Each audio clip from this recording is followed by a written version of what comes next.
Assalamualaikum warahmatullahi wabarakatuh.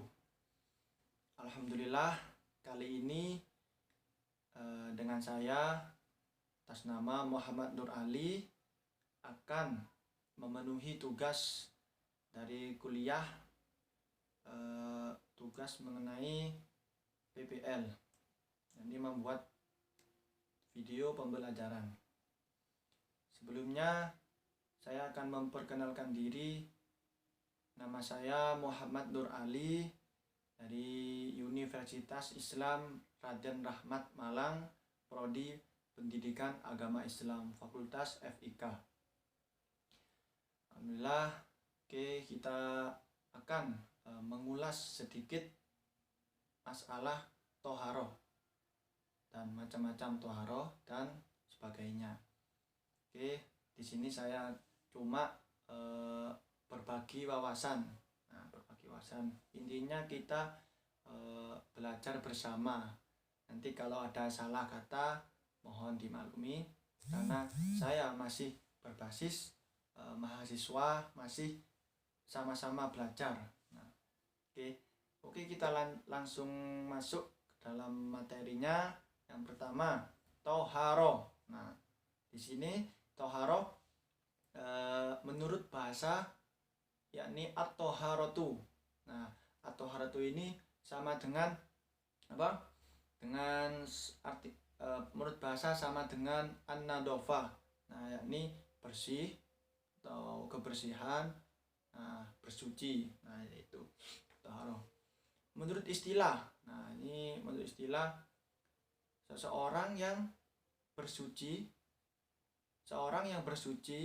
dari hadas ataupun najis, sehingga seorang tersebut bisa melakukan ibadah kepada Allah. Itu berarti intinya toharoh ini bersuci, menyucikan diri dari hadas maupun dari hadas maupun najis. Adapun macam-macam toharoh. Yang pertama, toharoh maknawiyah. Toharoh maknawiyah ini toharoh dari hati. Toharoh hati, bukan dari hati. Toharoh hati. Toharoh hati ini seperti apa? Yang pertama, contohnya toharoh hati ini, toharoh hati menyucikan hati. Menyucikan hati dari perbuatan maksiat. Yang kedua, perbuatan syirik. Maka dari itu kita ini wajib bertoharoh hati ini. Terus yang kedua, toharoh hissiyah. Toharoh hissiyah ini toharoh badan, bersuci menyucikan badan. Menyucikan badan. Ini kayak umum, kayak seperti menyucikan badan ini pertama kayak wudu, mandi janabah atau mandi besar. Terus yang ketiga tayamum, kalau tidak ada airnya, nanti itu ada diulas selanjutnya. Yang pertama tadi toharoh maknawiyah, yaitu menyucikan hati dari perbuatan maksiat dan syirik. Terus yang kedua toharoh hissiyah. Toharoh hissiyah ini menyucikan badan, sehingga seorang itu tersebut bisa melaksanakan ibadah kepada Allah, yakni ibadah sholat. Itu khususnya kepada sholat. Terus selanjutnya mengenai masalah najis. Najis. Sebelum kita mengulas najis inilah yang yang bisa membatalkan seorang, bisa menghalangi seorang untuk beribadah kepada Allah. Jadi najis ini berupa kotoran baik dari kubul maupun dubur. Terus bisa berupa persentuhan lawan jenis, terus dan lain-lain. Najis di sini dibagi menjadi 3. Yang pertama, najis mukhaffafah. Yang kedua, najis mutawassithah. Yang ketiga, najis mukhalladah. Apa sih dari ketiga najis ini yang membedakan adalah yang pertama najis mukhafafah, yakni najis ringan. Nah, najis ringan ini najisnya najisnya air kencing anak yang belum balik atau belum masih usia kecil. Nah, itu cukup disiram kepada air yang terkena kencingnya anak tersebut. Itu najis mukhafafah. Yang kedua, najis mutawasito. Najis mutawasito ini najis sedang. Nah, sedang. Najis sedang. Itu najis kayak contohnya kalau cara menyucikannya itu kalau yang tadi kan cukup disiram. Kalau yang sedang ini perlu dibilas terus disikat, dibersihkan dengan sikat agar airnya tadi bisa berubah wujud, berubah rasa, terus berubah bau hingga hilang, terus suci bisa dibuat ibadah. Terus yang ketiga ini najis mughalladhah. Nah, pasti teman-teman tahu semua najis mughalladhah ini najis apa? Najis yang berat. Nah, najis besar, najis berat, yakni yang pertama segala sesuatu yang berasal dari anjing dan babi. Ini termasuk najis najis mughalladhah. Entah itu air liurnya anjing babi, terus kotorannya anjing dan babi, entah itu darahnya anjing dan babi, pokoknya segala sesuatu yang berasal dari anjing dan babi itu termasuk najis mughalladhah. Nah, cara menyucikannya yang pertama kita harus entah di depannya atau tadi membilahnya itu 7 kali. Nah, 7 kali.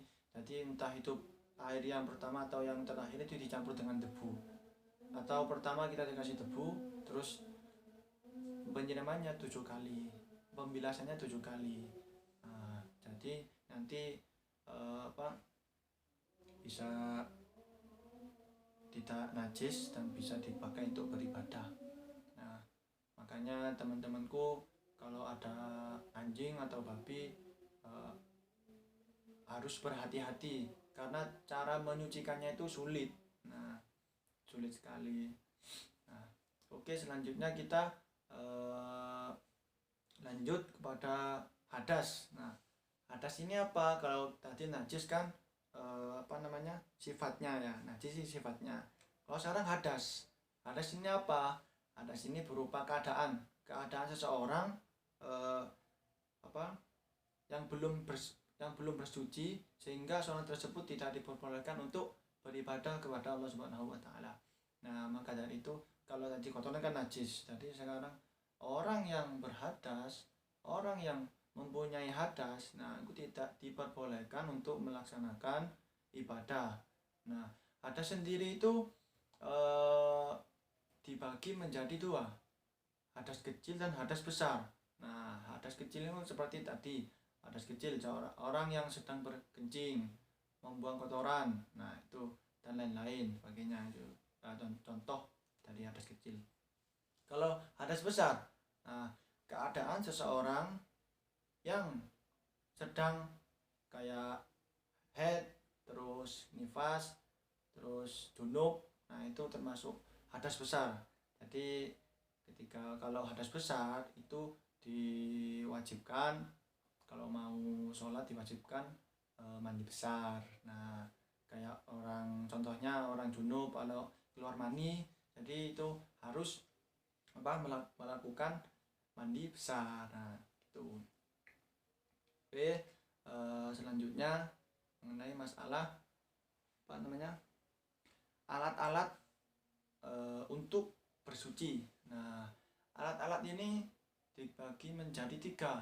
Nah, yang pertama air. Nah, yang kedua debu. Yang ketiga batu. Nah, batu ini kenapa kok termasuk alat bersuci? Ya, semisal tidak ada air pas waktu buang air besar, kan kita bisa beristinjak atau melakukan menyucikan dari dubur kita dioleskan dari batu biar suci kembali. Yang pertama air. Nah, air di sini dibagi menjadi 4. Nah, dibagi menjadi 4. Yang pertama, air mutlak. Nah, air mutlak di sini air yang suci dan menyucikan. Nah, air yang suci dan menyucikan. Yang kedua, air tohir ghairu mutahhir, yakni air suci tapi tidak menyucikan. Terus yang ketiga, air musammas atau makruh. Nah, yang keempat, air mutanajis. Nah, atau air yang bernajis. Nah, itu macam-macam air. Yang ketiga, tanah atau debu. Nah, pasti tahu kan, tanah atau debu. Lemah. Nah, lemah. Kalau tak tahu lemah. Yang ketiga, batu. Nah, batu tidak dapat digunakan sebagai pengganti wudhu. Ya, tetapi dapat digunakan beristinja atau bersuci untuk menghilangkan najis. Nah, setelah buang air besar. Kalau tidak ada debu dan air, nanti kita bisa menggunakan bisa menggunakan batu. Oke. Sekarang lanjut kepada masalah tata cara bersuci. Nah, tata cara bersuci yang pertama wudu. Ya, yang kedua tayamum. Nah, tayamum. Yang ketiga mandi janabah. Nah, tadi sudah jelaskan ya, mandi janabah itu apa, wudu itu apa, terus tayamum itu apa. Nah, wudu itu awalan seseorang atau bersuci menggunakan air. Nah, menggunakan air ada syarat-syarat dan rukun-rukunnya. Nah, itu wudu. Sudah tahu kan wudu itu seperti apa? Yang mengusap niat, Ya, wudu itu kan pertama niat, terus mengusap wajah, terus tangan, rambut, kuping, dan kaki. Dan tadi harus urut, cara melaksanakannya harus urut, harus tertib. Jangan dari kaki, wajah, terus rambut, kan nggak tertib, menyalahi aturan. Terus yang kedua tayamum. Tayamum ini apabila kita tidak menemukan air. Nah, maka kita diperbolehkan untuk bertayamum. Cara bertayamum seperti apa? Nah, seperti kayak di sini, tembok ini bisa digunakan untuk bertayamum. Dilihat dari kondisi tembok tersebut. Nah, kita bisa digunakan untuk bertayamum. Caranya kita tempelkan begini, terus diusapkan. Yang pertama niat dulu, niat tayamum, ya diusapkan gini, diketeskan gini. Jangan sampai ini mengoleh ke kulit yang yang bagian atas. Jadi begini, terus dioleskan ke wajah sampai rata semuanya. Sunnahnya 3 kali paling maksimal 3 kali. Terus ambil bagian yang lain, terus caranya ini begini. Nah, sampai belakang sini, putar. Nah, ini ditaruh. Nah, tadi sudah ambilkan satu tadi ini. Nah, sama diputar ini, diketeskan, kan udah selesai. Begitu caranya bertayamum.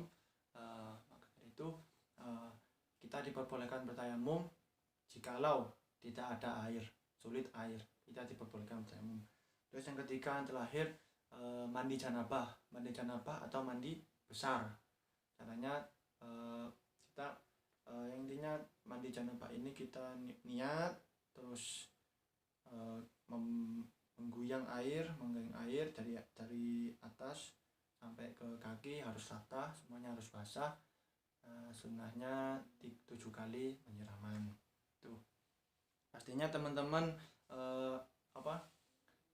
masalah toharoh ini pastinya teman-teman sudah paham betul, karena toharoh ini sebuah kewajiban bagi setiap umat muslim terutama.